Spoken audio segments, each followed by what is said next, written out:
জুলাই গণ অভ্যুত্থানের বার্তা নিয়ে আমরা এসেছি আপনাদের এলাকার সমস্যার কথা শুনতে। প্রিয় চাঁপাইবাসী, আমরা জানি চাঁপাইনবাবগঞ্জ আমের রাজধানী, কিন্তু দুঃখের বিষয় এত ঐতিহ্যবাহী জেলা হওয়া সত্ত্বেও এই আমকে এটাকে শিল্পের পর্যায়ে নিয়ে যেতে, এটাকে বিশ্বের বুকে তুলে ধরতে, এটাকে রপ্তানি করতে কোন ধরনের উদ্যোগ আমাদের কোন সরকারি ন্যায় নেই এখন পর্যন্ত।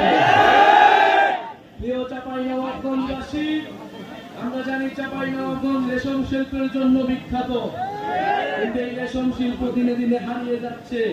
কোন ধরনের উদ্যোগী নেওয়া হয়নি আমাদের এই জাতীয় শিল্পকে বাঁচিয়ে রাখার জন্য। আমরা চাই বাংলাদেশের যে জাতীয় শিল্প রয়েছে, কুটির শিল্প রয়েছে, সেগুলোকে যথাযথভাবে সংরক্ষণ করতে হবে। প্রিয় চাঁপাইনবাবগঞ্জবাসী, আমরা জানি আপনারা দীর্ঘদিন ধরে ট্রেনের জন্য আন্দোলন করছেন। আপনারা ট্রেন চান, সরাসরি ট্রেন চান চাঁপাইনবাবগঞ্জ থেকে। আমরা আজকের এই সমাবেশ থেকে আপনাদের এই দাবির প্রতি পূর্ণ সমর্থন জানাচ্ছি। আহ্বান করি সরকার যাতে দ্রুত সময়ের মধ্যেই চাঁপাইনবাবগঞ্জবাসীর এই দাবি পূরণ করে নেয়। প্রিয় চাঁপাইনবাবগঞ্জবাসী, চাঁপাইনবাবগঞ্জ আমাদের সীমান্তে প্রতিরোধের প্রতীক। চাঁপাইনবাবগঞ্জ মানে সীমান্তে কাস্তে হাতে বসে থাকা সেই কৃষক, সেই কৃষকের সন্তান, যারা বুক চিতিয়ে ফ্যাসিবাদের বিরুদ্ধে লড়াই করেছি, বুকেতে নিয়েছি। আমাদের আজকের সমাবেশে আমাদের সাথে রয়েছেন একজন শহীদ পরিবার। এই চাঁপাইনবাবগঞ্জের মাটিতে যার জন্ম, শহীদ তারেক হোসেন। চাঁপাইনবাবগঞ্জ থেকে দুইজন শহীদ রয়েছেন। এই দুইজন শহীদ গণ অভ্যুত্থানে নিজেদের জীবন বিলিয়ে দিয়েছিলেন দেশকে মুক্ত করতে, স্বৈরাচার থেকে, স্বৈরাচারের কবল থেকে দেশকে নতুন করে স্বাধীনতা এনে দিতে।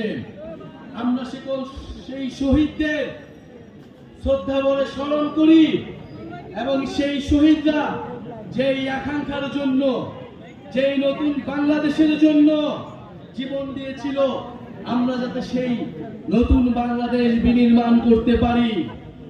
প্রিয় চাঁপাইবাসী, আজকে অনেক কথা বলার ছিল, কিন্তু জানি আপনারা অনেকক্ষণ ধরে অপেক্ষা করছেন। শুধু এতটুকুই বলতে চাই, গণ অভ্যুত্থানের পরে আমরা একটা নতুন বাংলাদেশ চেয়েছি। গণ অভ্যুত্থানের পরে আমরা রাষ্ট্রের মৌলিক সংস্কার চেয়েছি। গণ অভ্যুত্থানের পরে আমরা গণহত্যাকারীদের বিচার চেয়েছি। আমরা জুলাই ঘোষণাপত্র এবং জুলাই সনদ চেয়েছি।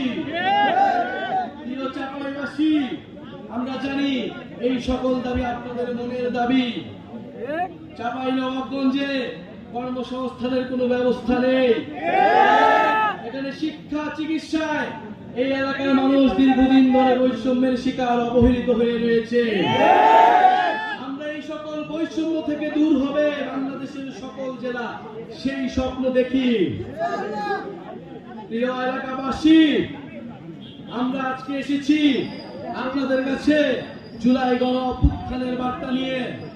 যেই বার্তা একটা ইনসাফ ভিত্তিক রাষ্ট্র কায়েমের জন্য আমাদেরকে স্বপ্ন দেখায়, যেই বার্তা একটা বৈষম্যহীন বাংলাদেশের স্বপ্ন দেখায়। আমরা সেই বাংলাদেশের স্বপ্ন দেখি। আমরা স্পষ্টভাবে আজকের সমাবেশ থেকে বলতে চাই, সীমান্তে বিএসএফ আন্তর্জাতিক আইন লঙ্ঘন করে এখানে গ্রেনেড মারে, বিস্ফোরণ ঘটায়। আমরা কিন্তু এই সব আগ্রাসন আর মেনে নিব না। অনেক কাল হয়েছে, সীমান্তে অনেক বাহাদুরি হয়েছে দাদাদের, সেই বাহাদুরির দিন শেষ হয়েছে। যদি আর কোন সীমান্তে কোন ধরনের পায়তারা করা হয়, যদি সীমান্তে আগ্রাসন চালানো হয়, সীমান্তে আমার ভাইদের উপর হত্যার চেষ্টা চালানো হয়, আমরা সীমান্তে লং মার্চ ঘোষণা করব। সীমান্ত আমরাই রক্ষা করব। প্রিয় চাঁপাইবাসী, আজকে আমরা এসেছি 64 জেলায় আমরা যাচ্ছি দেশ গড়ার আহ্বান জানিয়ে, দেশ পুনর্গঠনের অনুরোধ জানিয়ে, এই দেশ আপনার দেশ, আমার দেশ, শহীদের রক্তে রঞ্জিত দেশ। যেই তারেক এই চাঁপাইনবাবগঞ্জের বাসিন্দা, মাত্র 16-17 বছর বয়স, কাঠের দোকানে কাজ করত, সে ওই জুলাই গণঅভ্যুত্থানে অংশ নিয়ে শহীদ হয়েছে।